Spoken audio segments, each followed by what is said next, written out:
All right, welcome everybody. Happy to have you on this evening.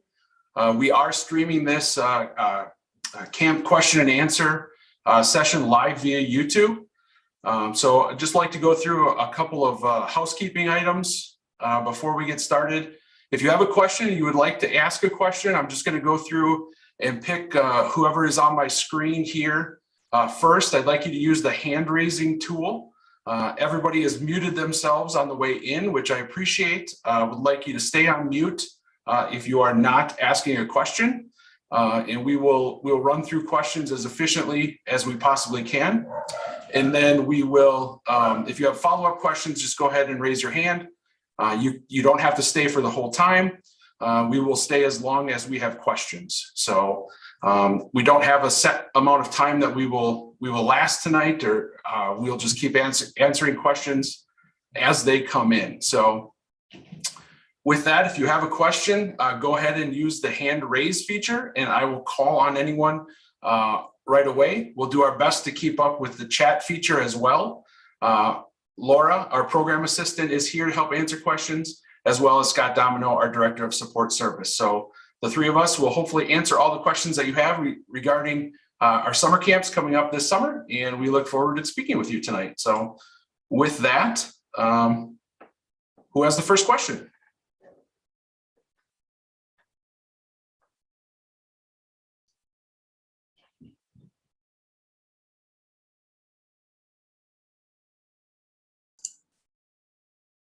This will be an awesomely short meeting if there are no questions. Someone has to have a question out there.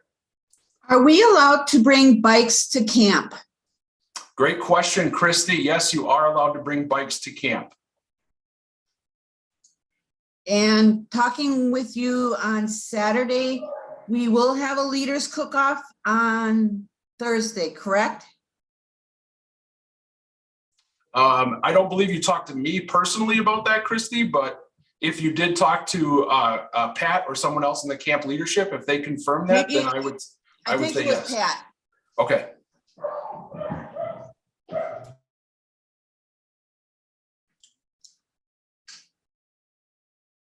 Shannon, you have a question? Yes, can you hear me? Yes, I can.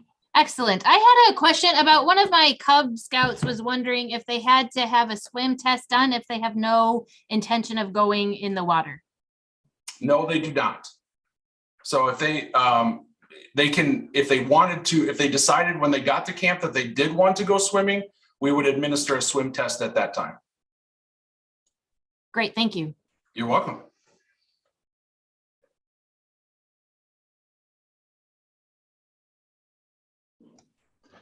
Is there usually a long line for the swim test at camp? Depends on what camp you're, it depends on what camp, if you're talking about Cub Scouts or Scouts BSA.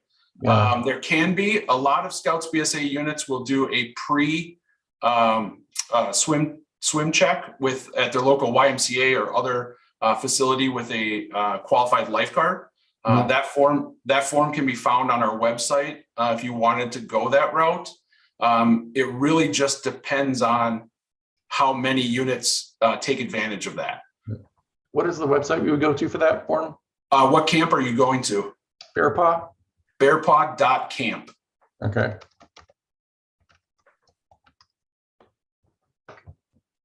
Anything else, John? It's first time there. So we're cooking, right? But you guys are providing the ingredients, is that correct? So we do have a dining hall at Bearpaw, but we also have the option for units to participate in patrol cooking. So if your unit signed up for patrol cooking, they would pick up the ingredients from our commissary and cook in the campsites. Okay. Anything to know about just achieving merit badges and how that works? Sure. All of that is in our program guide. Okay. So that can be found on the bearpaw.camp website as well. But if you had specific questions, be happy to have you email me and I can answer any of those questions or concerns specifically regarding merit badges. What's your email? Joshua.Anderson@scouting.org. And I can put that in the chat for everybody as well.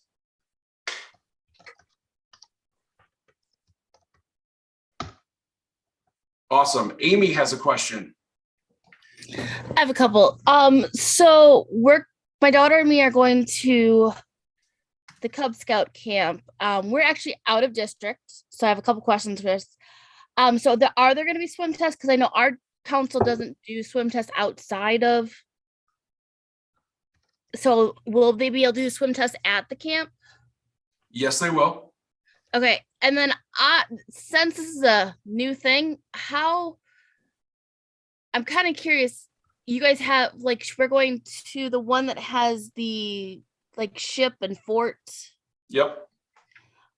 How does that work? It's just me and her going. Is it a big? Because I've read everything I could. Is it just a big room of things or? So there's designated rooms for youth and designated rooms for adults, and then designated rooms by gender as well. So there would be youth female, youth male, adult female, adult male. So if you're attending with your daughter, she would be in the youth female room, and then you would be in the adult female room. Okay, thank you. You're welcome. Shannon, again. I always have lots of questions, so thank No you for worries, that's bearing why with we're here. So you mentioned that the swim test ahead of time was okay for Scouts BSA. Is that okay for Cub Scouts as well? Yes, it is. That form, if you're attending Rocolio or Gardner Dam, you would just go to the rocolio.camp or gardnerdam.camp, and you would be able to find that unit swim certification, and a qualified either BSA lifeguard or other qualified swim instructor could sign off on your BSA swim test before you come to camp. Perfect. I do have that form, so that I was able to find that on the Gardner Dam site. Awesome. We do have a family pack, so we've got both boys and girl Cub Scouts coming.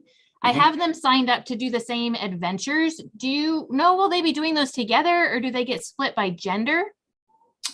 They will be doing those as a group. So they will participate in the, you're talking about specifically the adventure pins, correct? Right, yeah, like the Castaway and the Into the Woods. Yes, so they will break them out at camp. So they will be working on those together. Excellent. And then at the last meeting, you had mentioned there were activities that parents can participate in. Do we need to sign up for those ahead of time, or is that something we do at camp? So at Gardner Dam, Laura can correct me if I'm wrong, but I don't believe we have specific signups for the adults. You would do that when you get to camp. Some of the camps like Bear Paw, for example, will have an adult sign up where you can reserve a spot and in an adventure. But I don't believe that we have that set up that way for Gardner Dam specifically. I'm looking into it right now. We do not. Okay. So that's something that you would, there will be an announcement at camp, at the leaders meeting. You would be able to sign up for those adventures when you are on property. Excellent. And then one last question, the mailing address for sending forms ahead of time, is that just the one I would get off the Gardner Dam website? Yes. Great, thank you. You're welcome.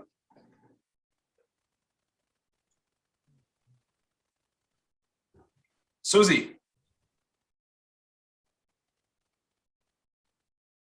You're muted. Sorry. No worries. I'm wondering if we can tent at Camp Rocolio if we're not signed up for it, if there's room. Otherwise, do I need to just call Laura and make that happen? Are you talking about specifically during summer camp or off season? No, during camp. I'd rather. Yeah, I would think that we would, if there's space, Laura would be able to help you with that. Yeah, Susie, why don't you contact me tomorrow if you have a moment and we can work something out. Look Okay, at it. probably won't be tomorrow, but it'd be another day. Okay, fine. Okay, thanks.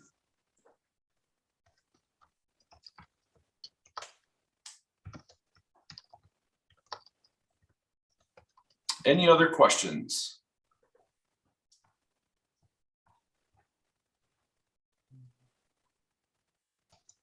So we do have a question in the chat regarding the check-in process for Gardner Dam and Rocal Isle. So if you can give me a few minutes, I can pull that up in the Leader's Guidebook and we can take a look at that.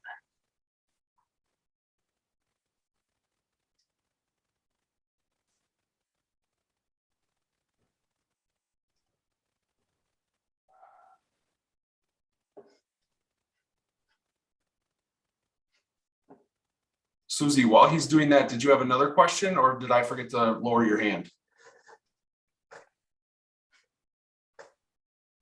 I do have another question. Okay.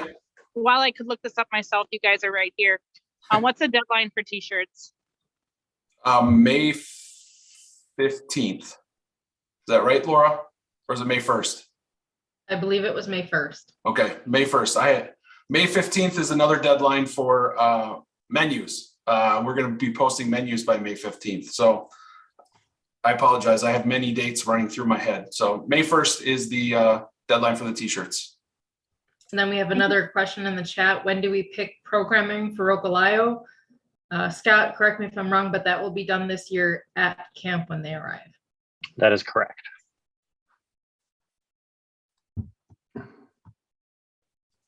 So on screen, you will see the arrival and the check-in and the checkout procedures for Gardner Dam. I can run through these and then answer any questions there are. So your group will arrive based on what campsite you are assigned at the various times. That allows us to stagger everybody and get everybody checked in an efficient manner. Gardner Dam, because we have to move gear across the river, takes a little bit longer to do that, and it's easiest to break people up. You're going to want to have your health forms accessible. Those will be collected and reviewed just after you are done basically loading gear into the trailers.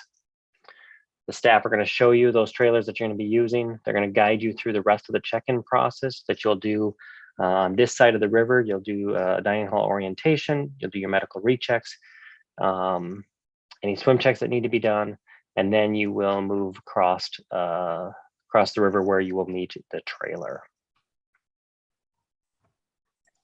So any specific questions about that check-in process?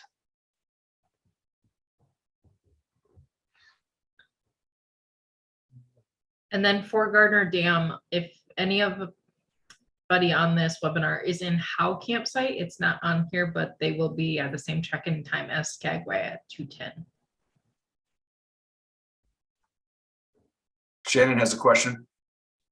I do. So we're coming from out of council and I know we need to arrive as a unit. Can you recommend like a restaurant or something we can meet at so that we can be closer and arrive together at that check-in time?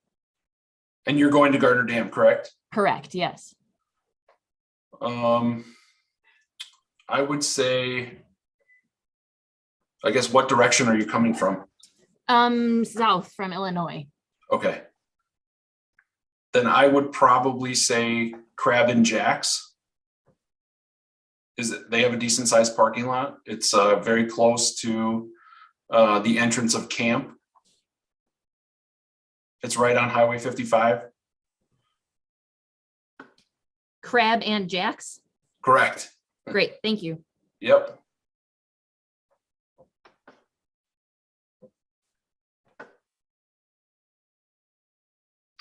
And for Rocal Isle, I can go ahead and pull up that guidebook too. We've got the check-in procedures there listed as well.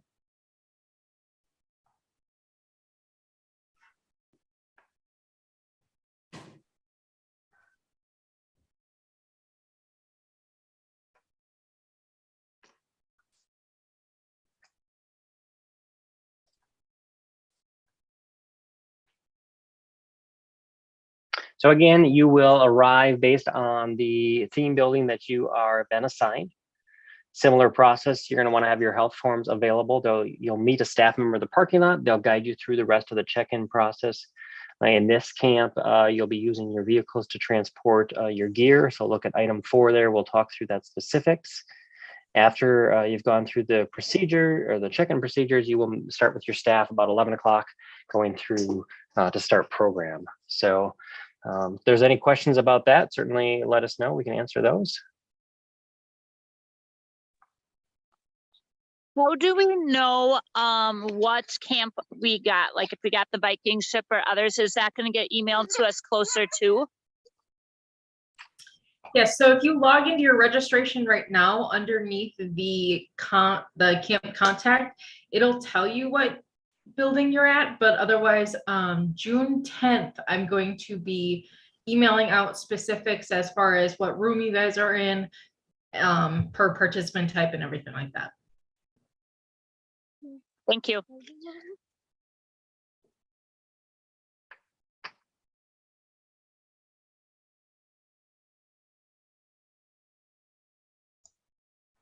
Not having been there, it's hard to know what to ask. Are there any common questions that you usually get asked in these kind of meetings that no one's asked yet?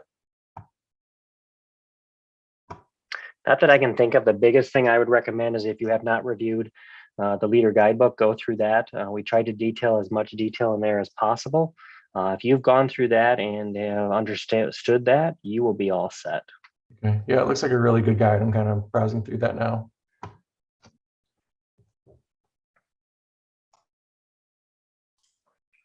Susie, did you have another question? Yes. Dietary forms. I sort of bring it up because we have scouts that have dietary needs, special dietary needs. When are they due, and is the form, where is the form? Yeah, so that form is on our website as well.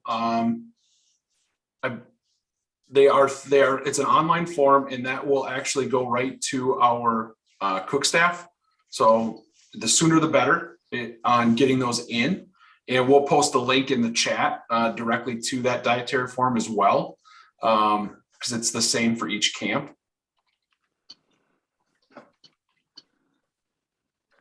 And basically, we ask that you have those 2 to 3 weeks ahead of camp so that we can review with our cook staff and make sure we've got the proper food on site for you.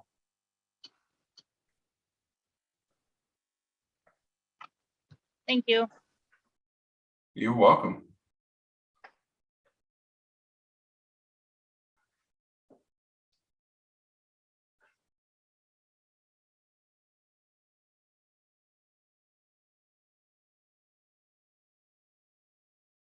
Any other questions?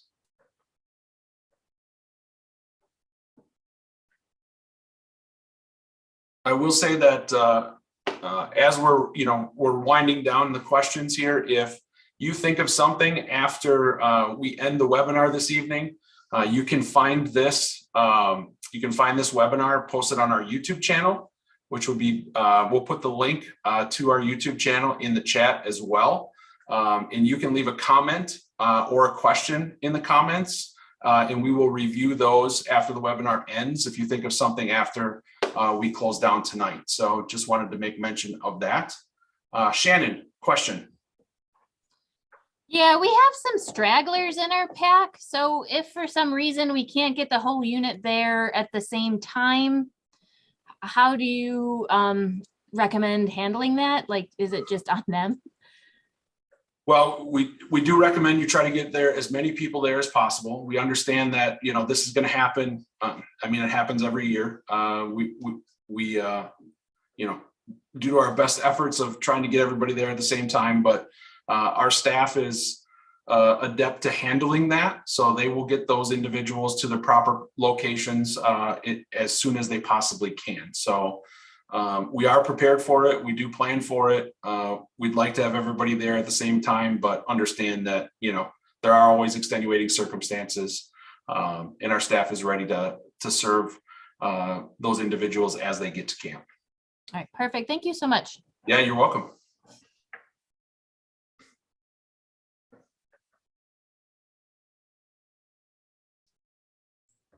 I know, Scott, some of the questions that I have been getting through email were regarding the t-shirt orders. Do you want to explain a little bit more about the t-shirt orders, the 15 minimum, and then the $30 setup fee that's included in that?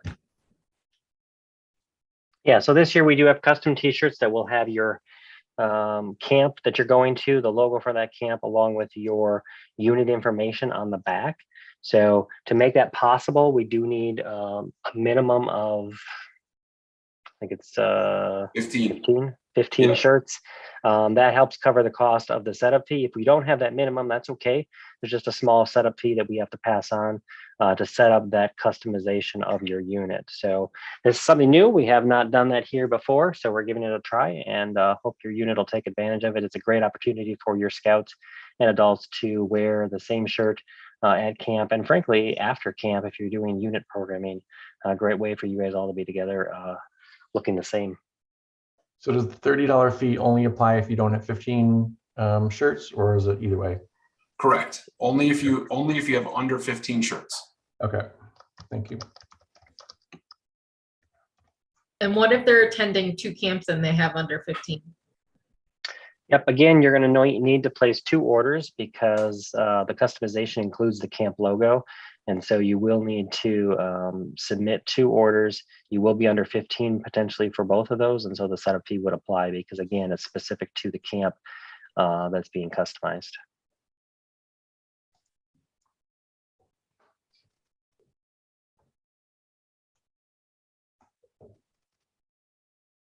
Any other questions?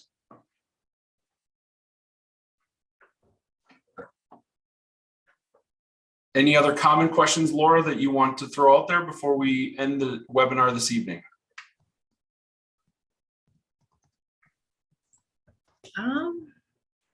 Not off the top of my head. I mean, I think we've pretty much touched on a lot of them. Most of them were like the medical, the swim checks, Okay.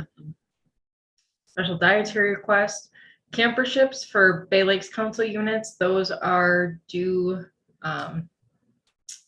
May 15th. Correct? Or is it May 1st? May 1st. May 1st, yeah. May 1st for the camperships. If anybody receives any popcorn or FOS incentives through the Bay Lakes Council, those I'll need the names and the camp that they're attending so that I can apply those. Yeah, any Bay Lakes Council units that has Friends of Scouting or popcorn credit, they should contact Laura directly to make sure that those get applied properly. And you're able to take full advantage of those incentives.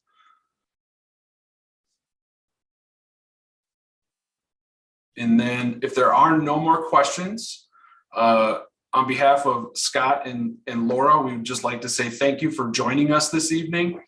We are here to serve you. Camping would not be possible without you attending our camp, so we thank you very much for doing that. And we look forward to having an exciting and fun summer with each and every one of you coming up very, very soon. So thank you very much for attending. And like I said, after we close the webinar, if you have questions, please feel free to leave a comment in the YouTube comments, and we will circle back and make sure that we answer all of those promptly. So thank you very much and have a good evening, everybody.